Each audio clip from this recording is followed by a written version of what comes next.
In 1979, Apple Computer was the first computer company to incorporate fashionable designs with their products. And this Apple IIe is a result of that. It's part of the Apple II line, and one of the key features was that it was very easy to open, which made it very unique because it was very accessible for consumers.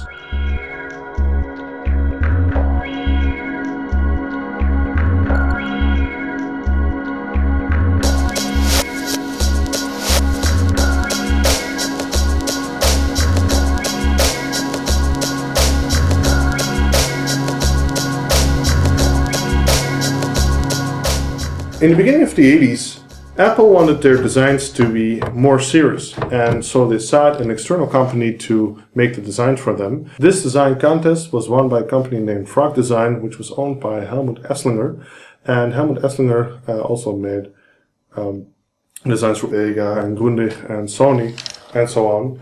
And they created a unique style for computers which was called the Snow White design. And the Snow White design is so interesting that I decided to dedicate this video to the Snow White design of Apple's computers.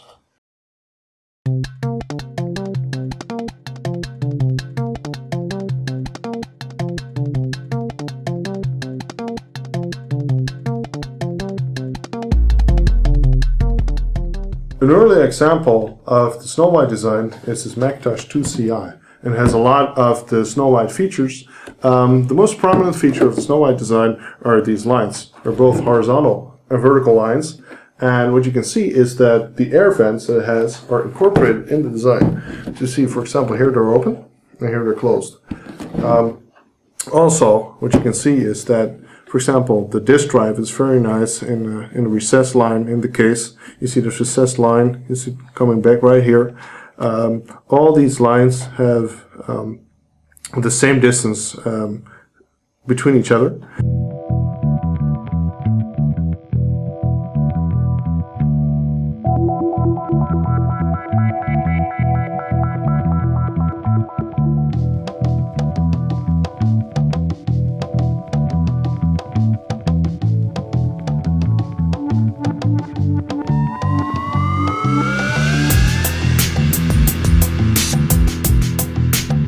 You notice that the distance between the front edge and the lines in the front is larger than the distance between the rear edge and the lines, and this actually gives a more balanced feel. What you also see is that these corners, well, you can't really see it on the video, but these corners are 2 millimeters and the rear corners are actually 3 millimeters. So if you look at this computer in the perspective, you actually the perspective gets minimized by the larger rounded corners. You also notice that this is not a straight corner. It doesn't really end. So if you look at it, you get a sort of endless view alongside the case.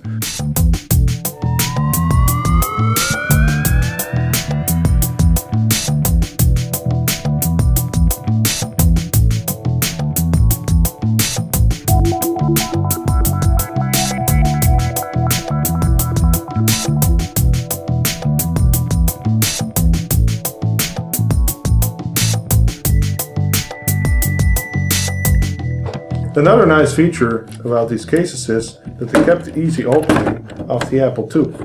So you see that it's very easy to remove the top of the case and get inside the computer itself.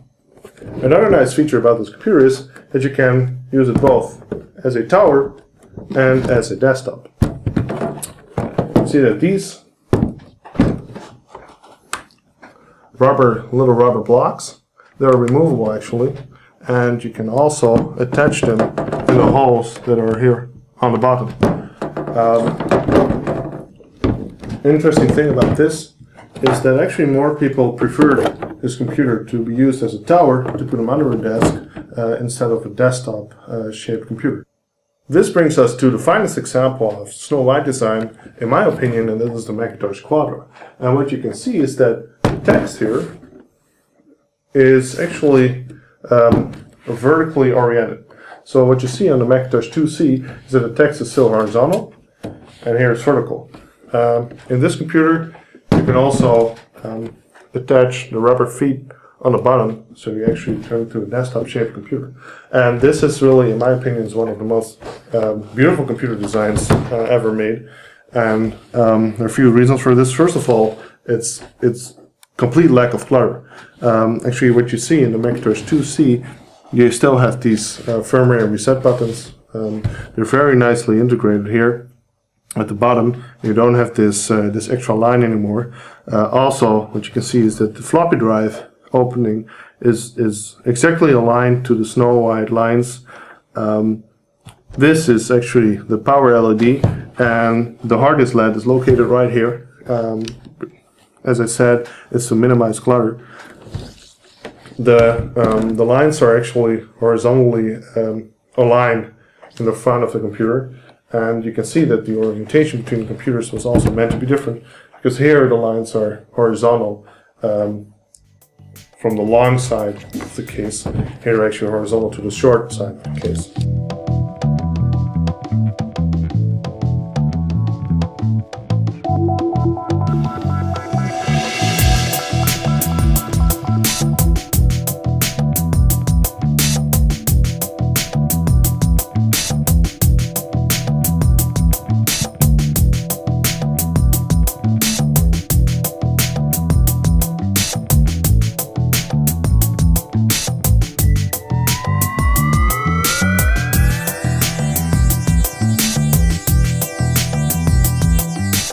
As you can see, all the design elements actually come back in the peripherals as well. If you look at the LED, the power LED of the display, it's the exact same size as the power LED on the Mac Quadra.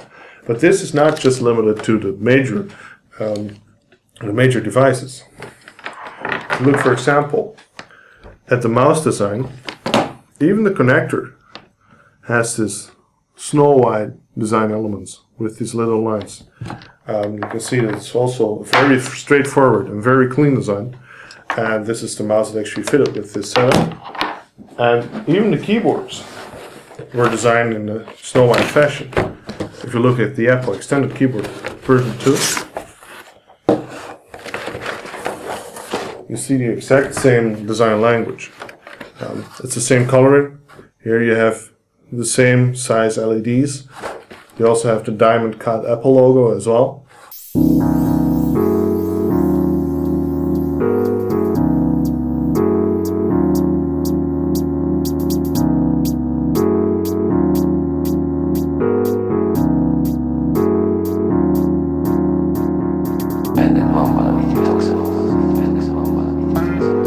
Apple even used their Snow White design language for smaller peripherals like this external hard disk, the hard disk 20SC.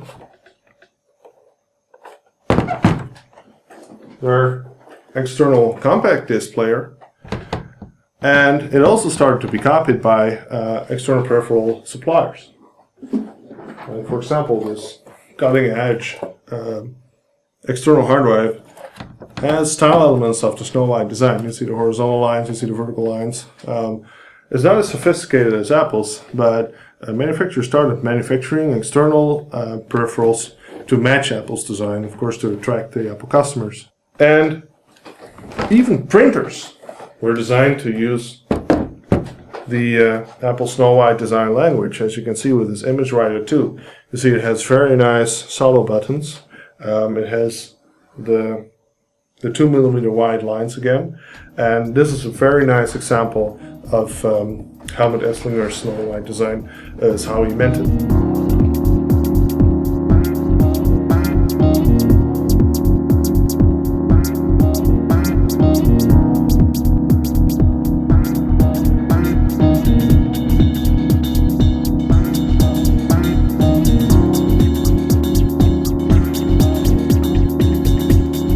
So this is a very typical setup as you could have it in the end of the 80s.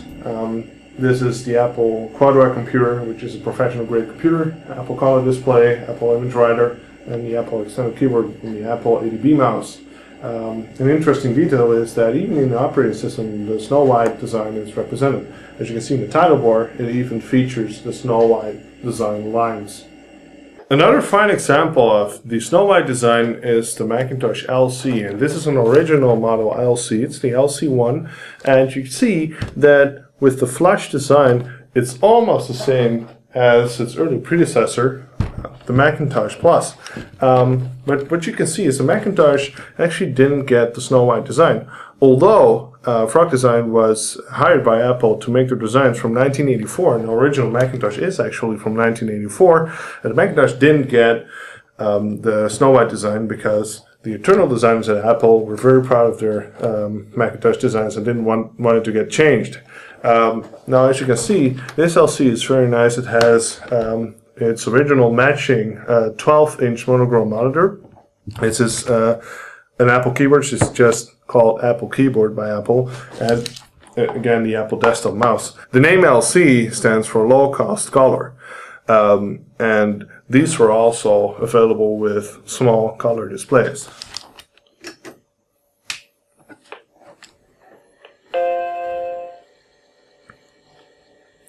And now this is also very typical for Apple.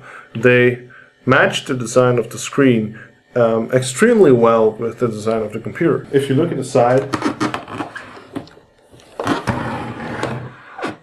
you see that the Frogdesign made a very nice Snow White design language. You see that the adjustment buttons are actually very nicely integrated with the screen, and you see all the Snow White design lines going along the display. This is actually the lowest Macintosh ever made, and you see that it only has 3 horizontal lines on the side. The front is not a very typical Snow White design because it's curved and you don't see the lines right here. Still though, I think it's very well worthy to show, especially in contrast to the original Macintosh, which had the same shape as this Macintosh Plus. Here you see that the side is completely flush, while the side of this Macintosh has the Snow White design lines. Also, you see that the floppy drive has a very large opening. This could be used to push the floppy inside the Macintosh. Now, if you look at the Mac LC, it has an automatic insert of the floppy. So, if we insert a floppy disk right here, you don't have to insert it all the way. It just snaps in. And in contrast to the floppy drive in the Macintosh Plus, where you actually had to push it all the way through, like you have to do with PCs. And this gave it an even more clean look. You also see that the floppy drive opening is very nicely integrated with the front of the machine.